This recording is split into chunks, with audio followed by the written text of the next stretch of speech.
the Vedic culture came to an end with the Battle of Kurukshetra, the Bhagavad Gita war, the war that is depicted in the Bhagavad Gita, where Arjuna spoke with Krishna on the battlefield. That was about 5,000 years ago.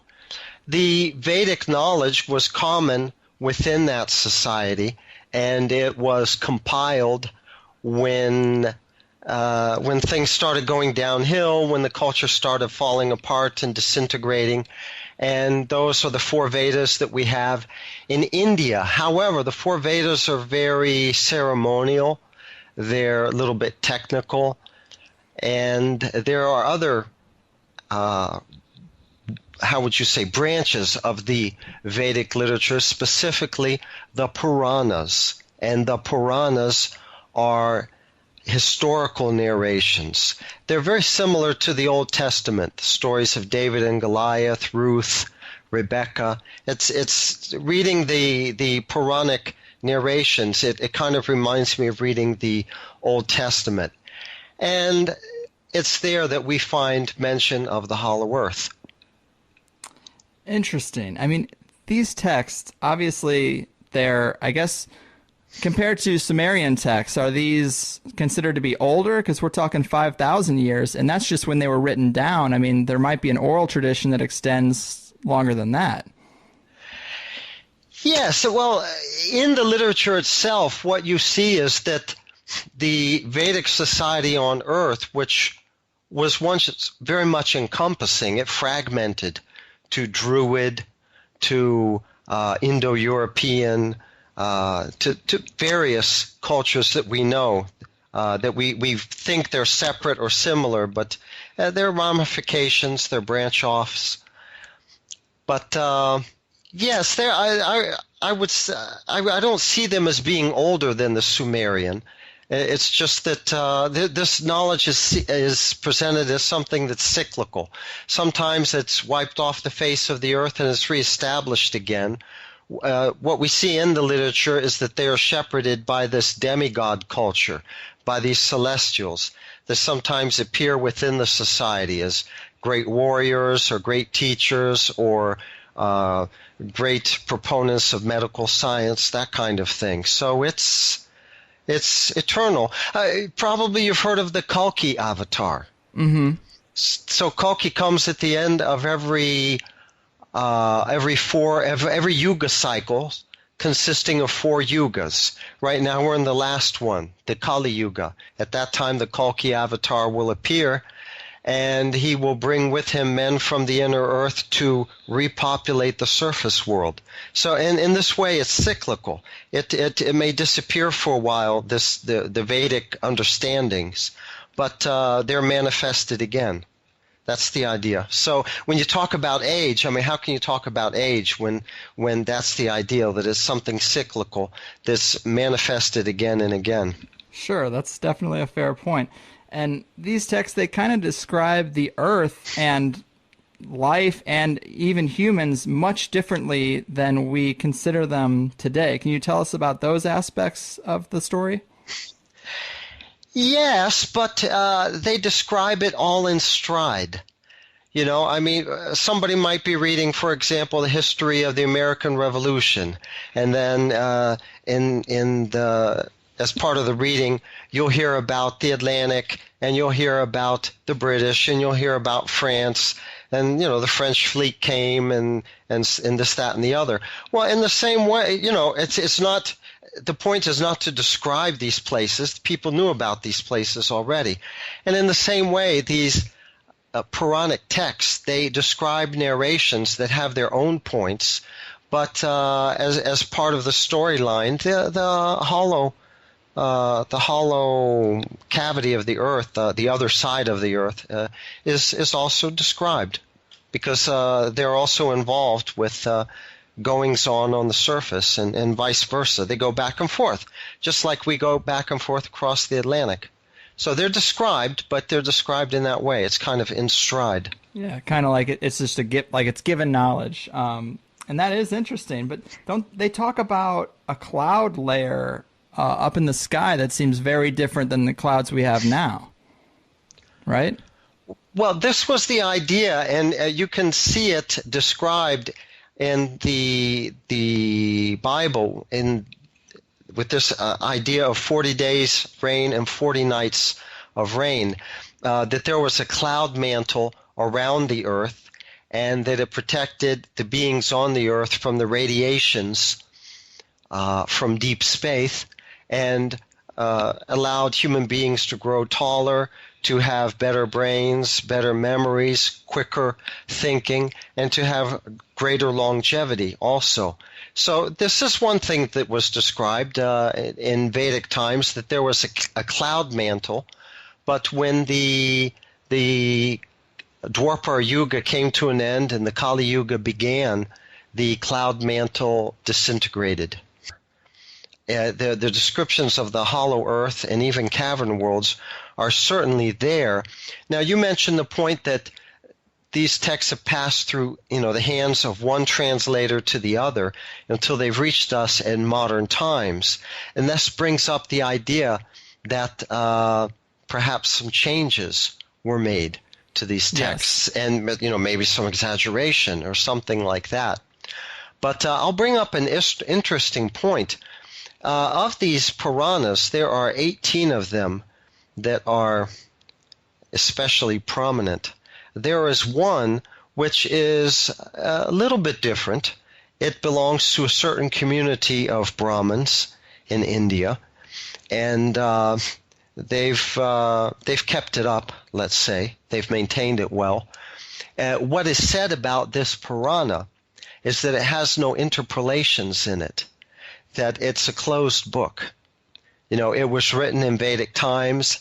It ended in Vedic times. It didn't continue. It wasn't updated. And specifically, it's written in that same Sanskrit of the Vedic era. And you don't find further comments, or as I say, these interpolations, which involved post-Vedic Sanskrit or much more recent Sanskrit. So what you find in the Bhagavad Purana is actually very genuine. The impression that everyone gets is that it's it's the real McCoy. It hasn't been touched. It hasn't been fooled with. It's written in the same script, that kind of thing. And it does mention these hollow earth narrations, these hollow earth pastimes. So that's kind of a control for us when we look at the work that other translators may or may not have done. So I was thinking I would bring that point up. Yeah, that's definitely worth mentioning. I mean, can you tell us about some of these areas in the text where they do discuss interactions with other beings on the planet? And are those interactions, are they happening mainly around the times of massive Earth changes, the changing of the yugas, or popping up here and there, or is it more of a sustained relationship? Well, I would like to jump into that part, but let me just make a comment on what you were saying, for example, about some of these exotic weapons that we see mentioned in Bhagavad Gita and other literature. What we see mentioned are arrows that seek and follow their prey, which remind us of missiles, guided missiles, heat-seeking missiles, for example. We're also exposed to the idea of UFOs, aircraft with UFO flight characteristics, the fantastic speeds of the UFOs and the way they stop on a dime and make right-angle turns and that kind of thing. We're also exposed to voice-activated weapons, voice-activated arrows with a mantra on them, which is programming, such that they will do what they were told. Mm-hmm. So when the British first went to India and started translating these texts, it was just, it was Looney Tunes for them. It was just some crazy, wild, unacceptable description of a culture and whatever, obviously. But nowadays we see these kinds of weapons, So all of a sudden it doesn't seem that far-fetched. And when we think about the Vedic culture and these Vedic descriptions of the hollow earth, let's keep in mind what the Vedic culture was. It was a culture that had a written language, which is much more sophisticated than our languages today, of which, let's say, Latin, German, the Indo-European languages were fragmentations. They were developed in terms of astronomy and calendar systems. They were developed in terms of mathematics, and we're talking about certainly algebra. So these are not just like the Yanomami Indians of Brazil that have some folk legend about the Hollow Earth or something like that. These were actually at least the Brahmin caste. They were very educated and had a lot of information and knowledge to their credit. I know the farthest out aspect of this is the idea of the internal sun, and it's where a lot of people call bullshit because it seems so foreign to our understanding. But, you've explained it just now, and you explained it to me in a way the other day that made it seem more reasonable, that it's more like a loose collection of light particles that pass through the outer layers of the Earth and illuminate the inner cavity, rather than being a sun-like star or anything like that. And I guess what's weird is people just have to think about the idea of light particles passing through the Earth, which, it's outside of my expertise to know if that's rational or not, but I can visualize it. It seems to make sense. Yeah, well, this is another obstacle to overcome, something that has to be understood. How do you get light within the crust and the cavern worlds? They're enclosed. And then you've got this hollow cavity, which is very big, but the openings are actually relatively small. I mean, they don't let in a lot of sunlight, not at all. So how do you get sunlight? How do you get heat and warmth, to make vegetation grow within the hollow earth? A hollow sun has been, stipulated, theorized, because it's been seen by explorers, Arctic explorers, who approached the pole. During the Arctic night, the explorer Nansen, for example, who was knighted by the King of Norway for his expedition in the 1890s, he made two very significant expeditions, and one of them had him graze the opening. And in the Arctic night, they saw the sun on the horizon, a copper-colored sun, on the horizon, but it was on the wrong horizon. It was on the wrong side, and this was a couple of weeks or something like that before the actual sun of the solar system was supposed to rise anyway. So in the middle of the dark night, they're wondering, what is this doing here? How do we have this sun on the horizon in the wrong place? Yeah. So we know that we know there's a sun in there. That's the idea. But then what is the sun like? It's been described as being copper-colored. The idea that we have from the descriptions, take it or leave it, of Olaf Jansen, who was a young Norwegian boy in 1848, who actually made it in, let's say, with his father on their fishing sloop. Not a very big boat. There were only two of them. But he described the sun as being also copper-colored, as being kind of nebulous, and nebulous in the sense that it looked like an agglomeration of particles, and it didn't look like the sun of the solar system that has a very well-defined disk, a very well-defined edge to it. It wasn't like that. The edge was, it was an agglomeration of particles. What would be the idea here? What do we theorize? We theorize that electrons and all the particles that come from the sun, they're all electrons, they're all negatively charged, that they are composed in the ultimate issue of photons. They are photon aggregates. That's how we would describe electrons. This coming from a hollow earther named Joseph H. Cater, who he was more active in the 50s and 60s. He's elderly now.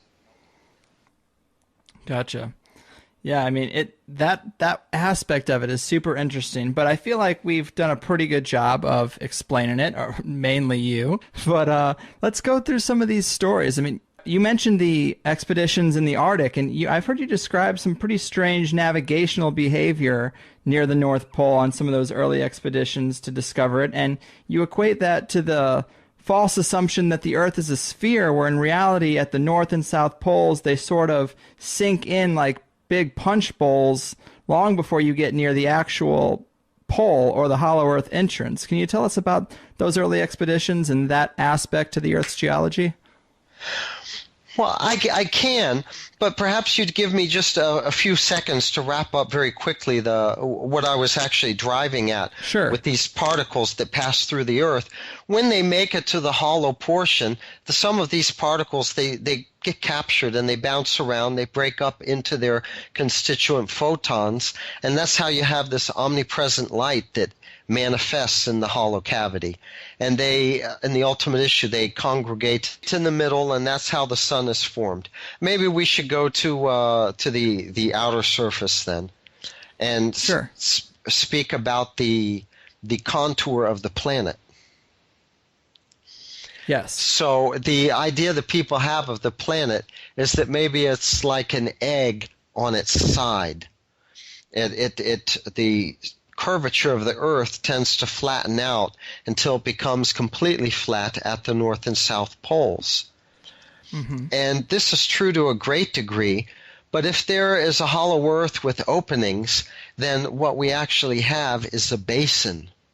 It's like an hourglass, which is thin at the neck, but the outer edges, the inward grade, the inward slope or angle, starts out very, how do you say, not very acutely, mm-hmm. and very slight, and then it becomes acuter as it gets closer to the neck of the opening, like an hourglass, and then it would mm-hmm. open up within until it takes on the contour of the inner surface.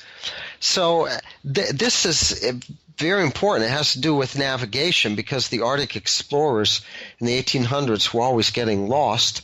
They were always getting lost because they didn't know about their latitude, They were not on an outward sloping latitude. The whole Arctic basin is a basin. The whole Arctic Ocean is a basin. It's an inward sloping basin. So your grade is actually turned inward, such that when you use a sextant to calculate your position, you end up making some huge errors. Mm-hmm. And this showed up in the logbooks of Dr. Cook, who claimed he discovered the North Pole, but who was ridiculed because as he approached the pole, he spoke about making progress of something like 48 miles, 53 miles a day, and that was, of course, ridiculous across the Arctic ice. And then a few years later, Admiral Peary was awarded the honor of having discovered the North Pole, and his logbook made more ridiculous claims along the same lines. As he approached the pole, he was making speeds of up to 73 miles a day across the ice. So the admiral, he got the prize, and the doctor, he got ridiculed and treated very, very badly. But what makes this happen? You're going up a certain slope until you reach the outer rim, which the outer rim is actually flat.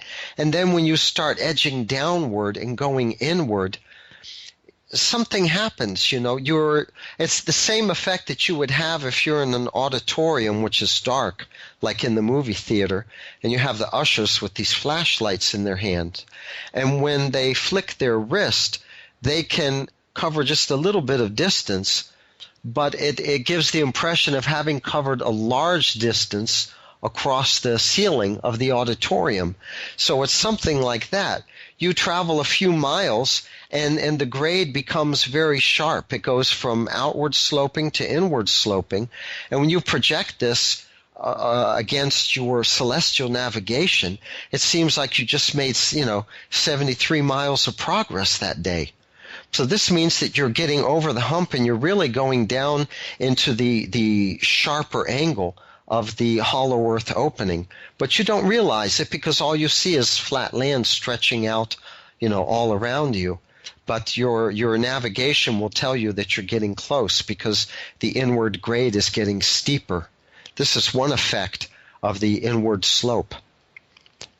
People get lost and they report these speeds, Right. That's a good explanation, because I think for me, when I first started hearing about the hollow earth, it was hard to visualize, to get a solid grasp on how those pole openings work, because I think the first thought would be that it's kind of like coming up to the edge of a massive cliff, and it's nothing like that. It's seems like almost like a big hill in the ocean, and you go up and then you start coming down the other side, almost like the momentum of a roller coaster.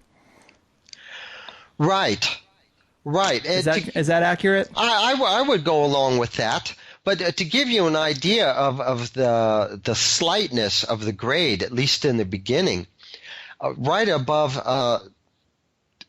Ellesmere Island. In fact, it must have been they were still on Ellesmere Island in Canada, which would have put them. This was who? This was Admiral. This was Admiral Perry. He wrote 4 years in the Arctic North, in the White North, something like that. But what he recorded as they were traveling northward, that there was foreshortening of the horizon, and he mentioned a mountain, he mentioned a hill. So he was not on the ice yet. He was still on Ellesmere. This puts him 500 miles away from the North Pole. And what he said was that they would see the tip of this mountain or this hill sticking up above the horizon in their binoculars. So they would say, okay, that's 9 miles away, the horizon, and they would head towards it, but they would arrive very quickly, like maybe after 6 miles. And this tells us that the slope, the angle of the curvature is already has a downward and inward slope to it. But by the time you get to the North Pole, I mean that's a very slight slope. It's not very sharp at all. No, it's not like a precipice. It's not like the edge of a cliff. It's in the area where all the Arctic anomalies have been noticed that indicate that we're close to an opening. Near the area where the polar explorers always noticed that the animals are migrating for the winter, but they're migrating northward. From that area where they say, well, the wind is blowing, but when it comes from the north during the winter, it's warmer. And then the ice on deck starts melting. From that area where the pollen clouds come blowing across the entire ice scape and cover the entire surface with pollen, this orangish pollen, et cetera, et cetera. That's where we think the opening is, and that's where we see this whitish disk. So that's fairly good evidence right there. Yeah, it's super interesting, and I like that it's able to be backed up by some of those satellite images. It's super interesting and contradictory to everything I've ever been taught. But we've kind of bogged the people down with science and the knowledge of the ancient texts, and we're about at the halfway point of what we were going to do here. Let's look at some of the stories, the massive amount of anecdotal evidence that the Earth is different, especially around those pole areas. I think a lot of them are a good place to start. They come out of what's typically known as the age of exploration. When Europe got their ships out there, the 1400s, 1500s, is that when we start to see these stories coming out? Well, apparently the Eskimos always had contact with the Scandinavians, and their folklore told about the world where it's always illuminated and there's no darkness. Because that's another aspect to the hollow earth. I mean, it's you're not going to have darkness down there. So that's a separate issue. But they had their folklore, their information about this world because they were inhabitants of the Arctic Basin, so they knew what was up there.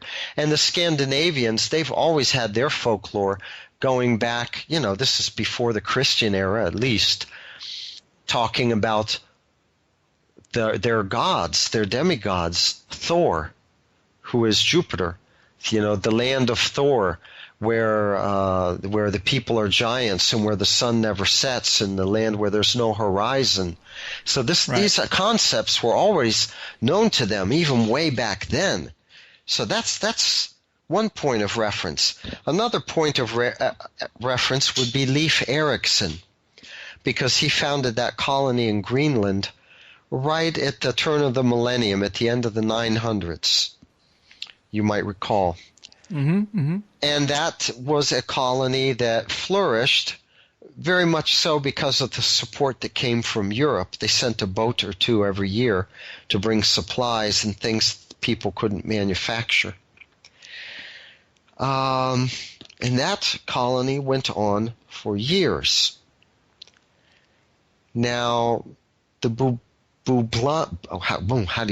bubonic plague beset Europe in something like the late 1200s, and they were not able to maintain contact with their colony in Greenland anymore. This was between Greenland and North America. It was on that side of Greenland, the colony. And in the meantime, the Scandinavians had passed the control of the colony to the Danes, because the Danes were a bigger, wealthier, or more populated country, and they could handle the expenses. So they stepped up and took over by that time. But the contact was lost, and something like a couple hundred years went by. And then just like maybe 50 years before the Columbus discovery, people started to wonder, well, whatever happened to this colony? We left these people there. There were hundreds of people there. What if they flourished? What if they're still alive? What if they still speak their Norse language? We have a Christian duty and that kind of thing. And they sent a ship. And the ship found the remains of the colony. And they were able to communicate with the Eskimos and ask what happened. And the Eskimos told them that the Vikings ended up trekking up towards the north across the Arctic ice to the inner world where it's always illuminated and the sun never sets and all that. So that's another point of reference. Even from before Columbus, they were coming back and saying, well, they went into the Hollow Earth, Yeah, that's crazy. And you mentioned Scandinavia, which, of course, I've heard you talk about the origins of the Santa Claus story, which come from that region. And there's a tie-in to the Inner Earth, possibly. Would you like to tell that anecdote? Well, yeah, that's very interesting. The Santa Claus folklore. The idea is that this holy person comes with elf-like creatures. I mean, who knows? Maybe they were Eskimo helpers or maybe actual elves. But he came from the inner earth, from the north, and he was a great mystic. He was a holy man and a great mystic, and he would come on this huge sleigh, and he would bring supplies and food and things to help the people during the winter. And he, like any holy man, I guess he lived for others and believed in charity and that kind of thing, and he helped the people. And this is one of their myths, and this was the whole beginning of the Santa Claus myth. That Santa Claus came from the inner earth. Amazing. Yeah, it is funny when you tie it into that. But now, if we how about the Smithsonian Institute? That's all Hollow Earth right there. It was founded by Smithson, a Scotsman, who after the Revolution bequeathed a great fortune to the establishment of these museums, and also a sum of money to fund an expedition to go to the Arctic and find the opening to the Hollow Earth, to explore it inside and to bring back examples of its fauna and vegetation, and to display them in this museum that was built. And that was the first museum, the original Smithsonian Museum. So the whole Smithsonian Museum was built in order to showcase the findings from the Hollow Earth when they got back from their expedition. Can you believe that one? Richard Dewhurst, he wrote this book about the Smithsonian's cover-up of any artifacts that come through about giants. They seem to take them in, but they never reach display. They always seem to get lost, and they seem to go missing or become hidden. And that's interesting because these giants are thought of to possibly have come from the inner earth. We hear stories about them in various ancient texts, and there's plenty of myths about giants, but apparently that's where they might have came from. Yes, and not only the cavity, but also from cavern worlds. These giant human beings, they've been seen in other parts of the world. Who was it? Captain Cook, not Dr. Cook, but Captain Cook, the English explorer. He ran across one of these giant people. I think that they're supposed to have been 8-9 feet tall, a tribe that was living in the Andes Mountains. But down there in Patagonia, he was able to actually capture one of them. And but the person jumped off the ship in the middle of the ocean when they were taking, after they had already put to sea. And who knows what happened to him, but they couldn't recover him. So that's one example. And then we have the Amazon warriors that were encountered by the Spanish expedition headed up by Orellana. And I've really looked into that one, and it's very much for real. They had a chronicler with them. They had a church friar with them who, had studied and who was literate and whatever. And he was writing down a report, keeping a log of the whole expedition. Sensible man, educated man, religious man, not apt to tell lies, we wouldn't think. And they had to battle their way as their two boats went down the Amazon River from the Peruvian headwaters towards the Atlantic. And around the middle, let's say, they encountered, this would be near the city of Santarém in Brazil. If you look on a good map, you'll see that city along the Amazon River, a little bit above Santarém. They encountered, they became engulfed in this battle with Indians, an Indian tribe, and there were many of these Amazon ladies among the Indians, and they were the ones marshaling the battle and giving the orders and running the whole show. And they were described as being very muscular. They were much more muscular than their Indian counterparts, and they were described as being a palm taller than the tallest Spaniard. That's for those times. Mm-hmm. But a palm would be something like 8 inches. So 8 inches taller than the tallest of their people on their expedition. There were 50 of them. So you can imagine these ladies, they were, maybe from the shoulders. People would come up to their shoulders, maybe, or maybe just to just below the neck, just below the shoulders. That's also possible. Yeah. So and they are described. They are related to cavern worlds, the Amazon warriors, these lady warriors, the female warriors. You may not realize it, but Christopher Columbus on the island of Guadalupe, he was told by the Indians that there were lady warriors that lived in the caverns inside the earth, and they would come out sometimes and battle and kill and take hostages and things like that.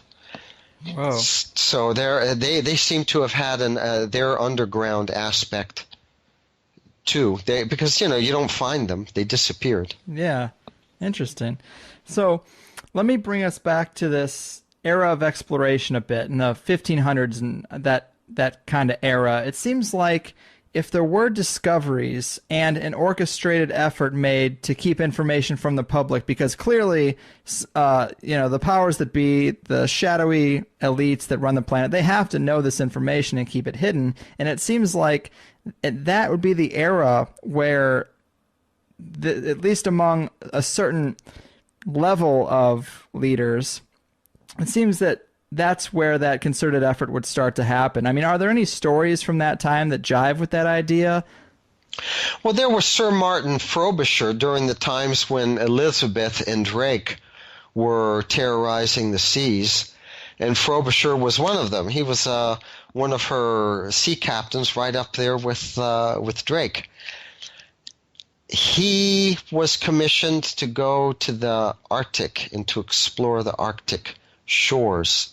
And he was given a map, the Frobisher map, which shows the Arctic shores, basically, but it shows some inner shores. And the idea you get is that the person was passing through the opening, and then when you pass through the opening, what you see around you, because, you're coming through a hole and then it opens up down below, and what you see around you was the other coastline. There was another coastline shown in the map. Interesting.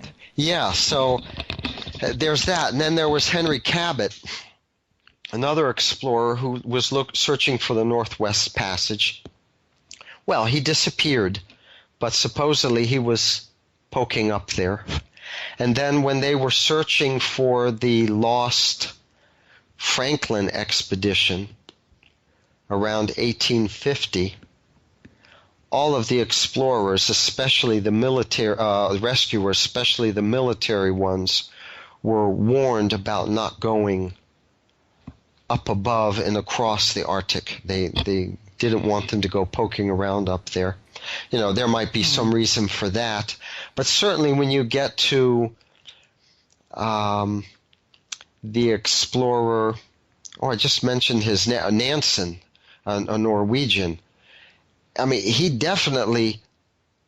wrote down everything that says hollow earth, hollow earth, hollow earth. Here's the opening. But he didn't come out and say a hollow world, His ship came very close to the opening. And as I mentioned, they were the ones that reported all of these warm temperatures. They were the ones that found mammal life in the middle of the Arctic Ocean. Not even once they came close to Greenland, but on the other side of the opening. When they were really in the middle of the Arctic, and there was no food chain for these mammals. They came across, what do you call them, wolves. They came across wolves. They came across very large hare, rabbits, and also land birds, also seals, and these things are not supposed to exist in the middle of a frozen ocean during the winter, of all things. And I've mentioned already some of the anomalies that he found, but just to give you an idea of how dramatic it was, there was one point where he separated from the ship on a sled with dogs. He and he and one of the crew members, and they went towards the North Pole. They wanted to conquer the North Pole. But the ice was there were ridges, ice ridges, and they couldn't make it, and they had to turn back. But this was in this was in April. Now April, let's say 100 miles from the North Pole, is very frigid. I mean, the temperatures are supposed to be so cold. 20 degrees below zero. I mean, those are the typical temperatures. I mean, even in April, don't think that because it's April, it warms up. It doesn't warm up until maybe July, a little bit before July and a little bit into August, and that's all there is. And then it starts very quickly getting cold again. But what Nansen said is that he couldn't get to sleep at night, and they were having trouble with their sleep typically because the temperatures were too hot. And he mentioned that during the day we set up a tent and we got underneath the shade because we were being scorched by the heat of the sun. Wow, that's not what you would think would happen up in the Arctic Circle. No, it's not. And then there was Perry again, who at the very top of Greenland was reporting temperatures of 50 degrees and a warm wind coming from the North Pole in February. Now that's the worst month of winter. And he was very close. I mean, he was at the top of Greenland. He was only a few hundred miles away. Now, that's impossible. At his base camp, which he was 200 miles away from his base camp was Toul, where they have the Air Force base now. They reported temperatures on the same days, which were not 50 degrees, but way below zero. Man, yeah, that's interesting. So I guess let's fast forward. Let's bring it up to Olaf Jansen, which was in the 1800s. 1800s, right? He seems to be. This is like where the majority of the information about the inner Earth seems to come from. He seems to be one of the few people who's gotten in and gotten out and told the tale. Right? You mentioned him a little bit earlier, but let's get into the meat of what he saw down there, what he described, because it's pretty interesting. Yeah, Olaf Jansen, I mean, his father took the boy on a fishing expedition. They went to Spitsbergen, they went to Franz Josef Islands, and let's say from Iceland and then over towards the actual above Russia, you know. They went laterally. And then he told his boy, let's go to the land of the Norwegian gods. Let's go to the land of Thor. Let's go check it out. I guess his father was a little eccentric, you know. And I don't know what kind of fits the boy's mother was going through when they disappeared. But they went across towards Siberia. And he also reported the warm winds. And he reported this mock sun being, off the bow, while at the same time they were seeing the sun of the solar system off of their stern. And that the further they would go, it seemed like the higher up the sun of the inner Earth rose, while the sun of the solar system was falling below the horizon. In other words, they were nosing inwards. And they finally made it in, and they described a Mediterranean climate, and that they sailed along for a while, a few days, and they came across a ship.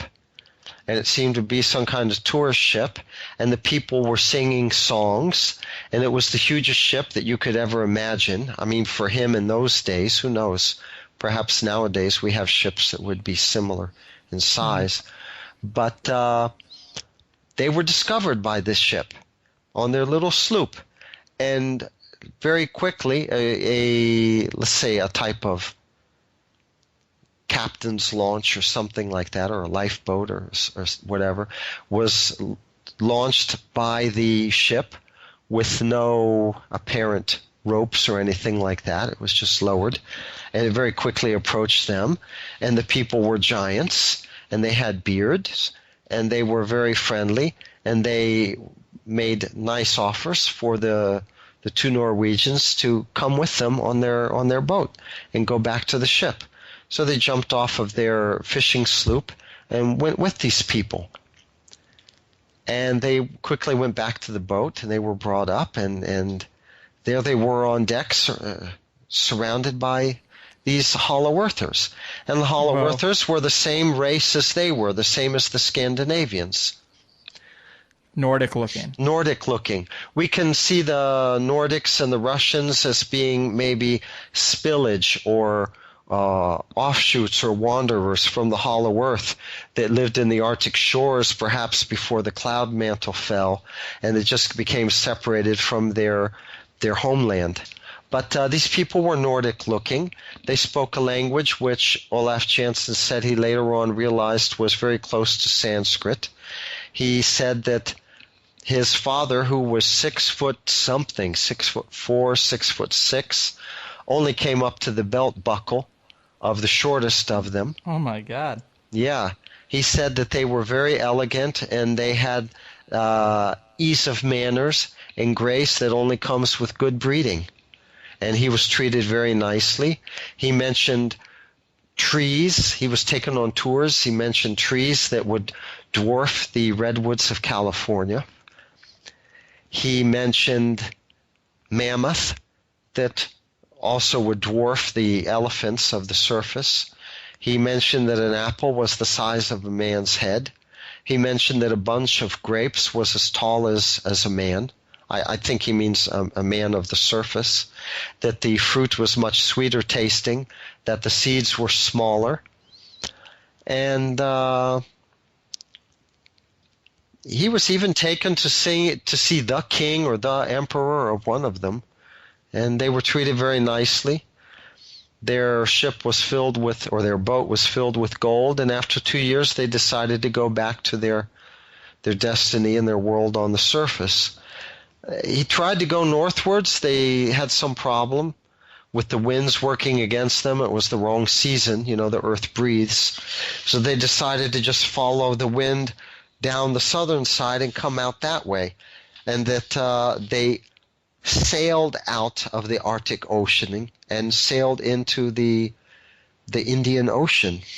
This suggests that actually, although it's covered with ice, that Antarctica does have a channel going through it, or did. And at any rate, their ship had a problem on the Indian Ocean. They were still very close to Antarctica, and especially since it was too weighty with gold. And the ship sank. It went plop, and it sank. And his father was quickly drowned. His father was below decks or something like that, and the ship sank like a gold weight. I'm not going to say like a lead weight. And he was lucky enough to make it to one of the icebergs. They were sailing through icebergs, and about 2-3 hours later, he saw a whaler ship, and he was picked up by the whaler and taken home. And he was seen as being rather crazy and had some problems. But wow. That's his story.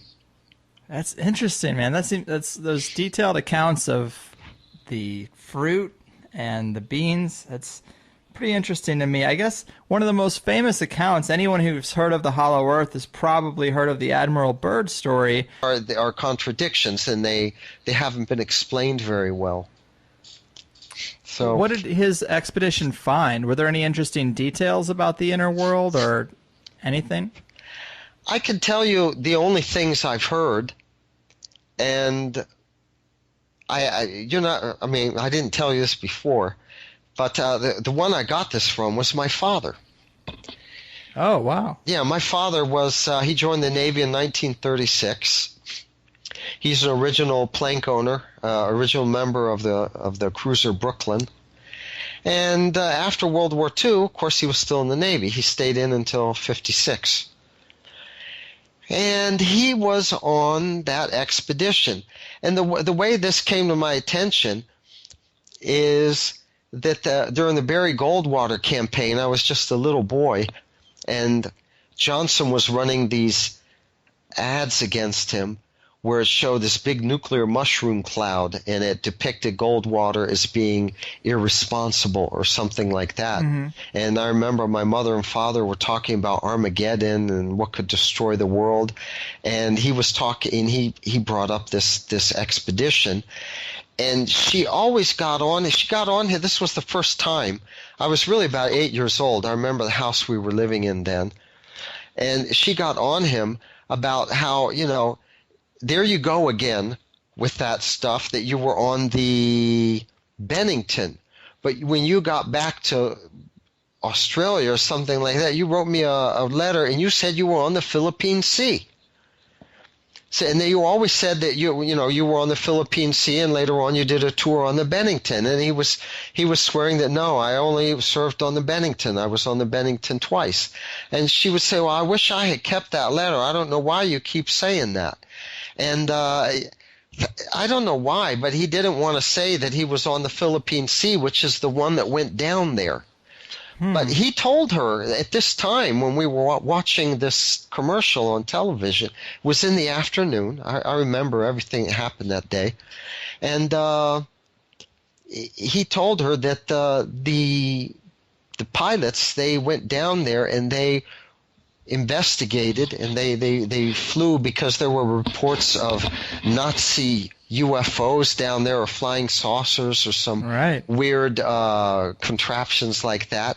And they got jumped, and we lost a few aircraft, and they came limping home, and they landed, on the deck, and we had to hightail it out of there.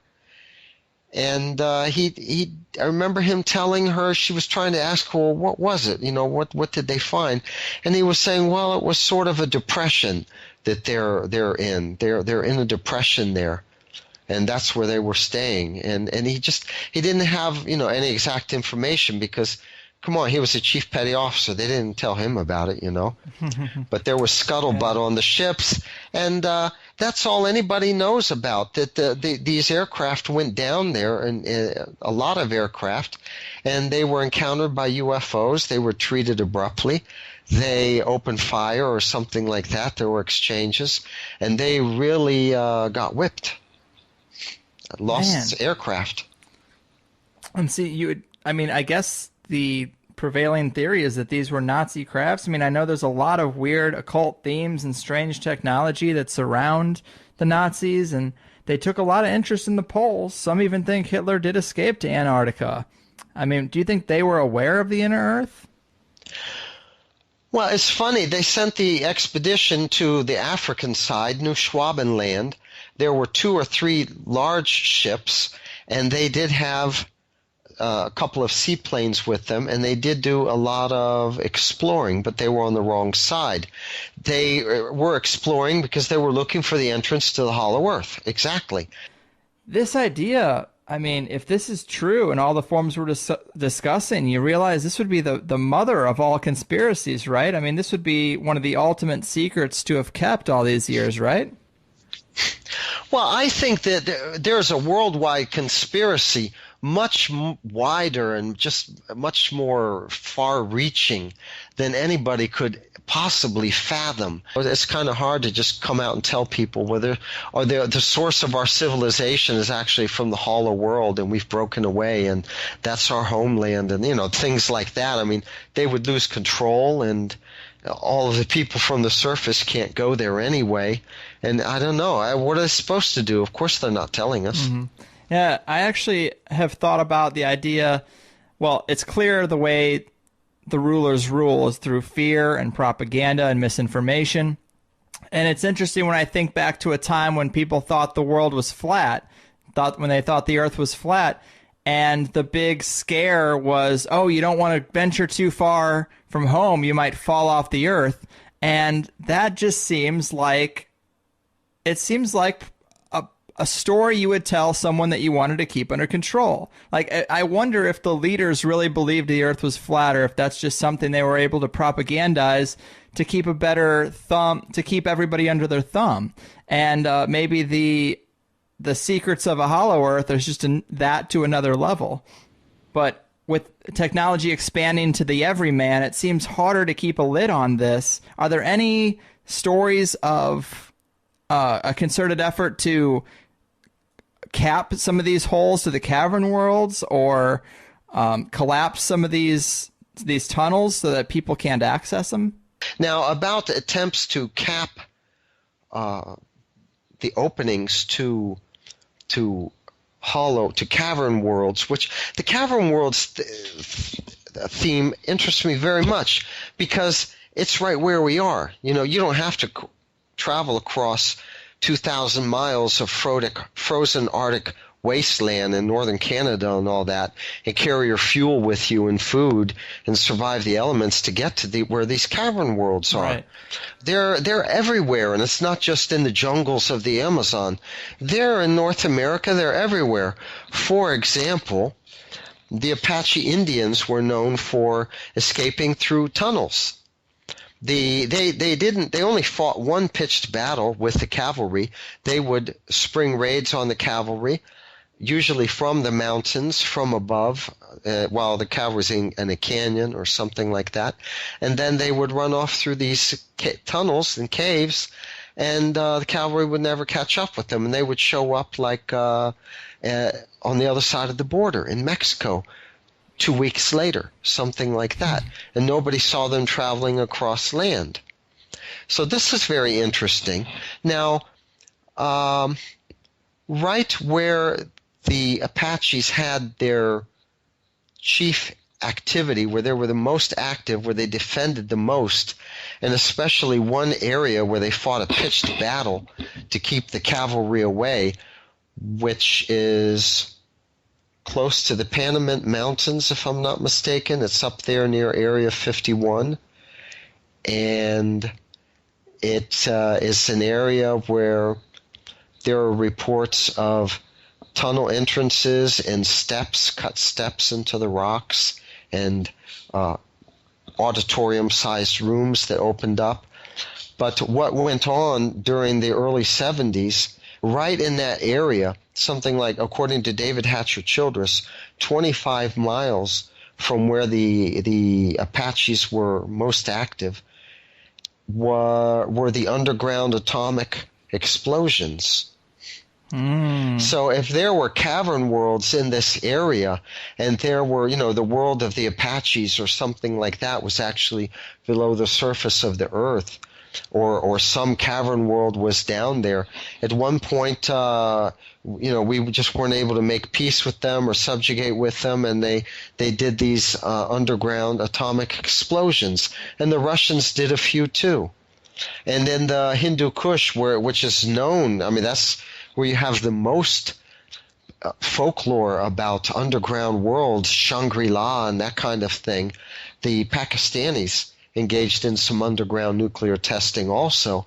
So all these people are enemies with each other, but they seem to have a common agenda, and they don't tell on each other. There's winks and nods. And again, the size and scope of the conspiracy is just still something that I cannot fathom. Yeah, man. It drives me nuts.